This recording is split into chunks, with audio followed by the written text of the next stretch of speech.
اور ہمارے معاشرے میں سب سے سستی عزت ایک عالم دین کی، سب سے سستا خون ایک عالم دین کا ہے. جس کا دل چاہے کسی بھی عالم کو قتل کر دے، جس کا دل چاہے کسی بھی مولوی کی پگڑی اتار کے گلی میں اس کو بے عزت کر دے. سب سے سستا کام ہے یہ. پچھلا جمعہ بھی ہم پڑھ کے گئے، خبر سنی کہ ایک مولانا صاحب ہیں، ساری زندگی دین کا کام کرتے رہے، جمعہ پڑھا کر گھر جا رہے ہیں، ان کی گاڑی پہ فائرنگ کر کے شہید کر دیا ان کو. کیسے ایک ماں نے، ایک باپ نے ایک بچے کو مدرسے میں پڑھایا ہوگا، حافظ بنایا ہوگا، عالم بنایا ہوگا، مفتی بنایا ہوگا، اور کتنی آسانی سے. اور پھر آج تک پاکستان کے اندر کسی بھی عالم دین کے قاتل کو آج تک تلاش کیا گیا ہی نہیں، پتہ ہی نہیں چلا کس نے مارا ہے. اور سب سے زیادہ جو علماء قتل ہوئے نا، وہ علماء دیوبند ہوئے ہیں سب سے زیادہ.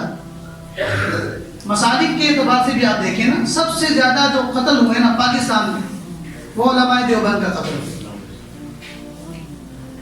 کون قتل کر رہا ہے؟ کیوں کر رہا ہے؟ وجہ کیا ہے؟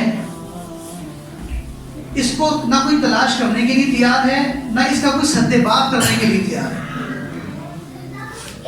جنازہ ہوتا ہے، لاکھوں کی تعداد میں لوگ جنازوں میں آتے ہیں، لوگ کہتے ہیں دیکھو جی کتنا زبردست جنازہ ہے، کتنا زبردست آدمی تھا. ارے بھائی جتنا بھی زبردست آدمی تھا، جتنا بھی بڑا جنازہ ہوا، وہ اس کا اور اللہ کا معاملہ ہے، اللہ نے اس کو عزت بخشی. لیکن یہ تو تلاش کرو نا کہ اس کو مارا کیوں گیا ہے، اس کا قصور کیا تھا، اس کی وجہ کیا تھی. کیا اس کی بیوی نہیں ہے؟ کیا اس کے بچے نہیں ہیں؟ کیا گھر میں اس کی ماں نہیں ہے، اس کا باپ نہیں ہے، اس کا خاندان نہیں ہے؟ کسی ظالم کو اتنی جرت کیسے ہوئی؟ وہ کوئی گناہ کر کے تھوڑی جا رہا تھا، تو نماز جمعہ پڑھا کے گھر جا رہا ہے. گھر میں اس کے بچے بھی اس کا انتظار کر رہے ہوں گے، اس کی بیوی بھی اس کے انتظار میں ہوگی، اس کی ماں بھی اس کے انتظار میں ہوگی، 100 رشتہ دار اس کے انتظار میں ہوں گے. تو کسی کی جرت کیسے ہے کہ اسلامی جمہوریہ پاکستان میں، جس کے بنانے میں سب سے زیادہ کردار علماء کا ہے، کوئی بھی کسی بھی سڑک پر کسی بھی عالم کا خون بہا دیتا ہے، اتنا سستا خون ہے، پھر کوئی اس کو پوچھنے کے لیے تیار بھی نہیں ہے.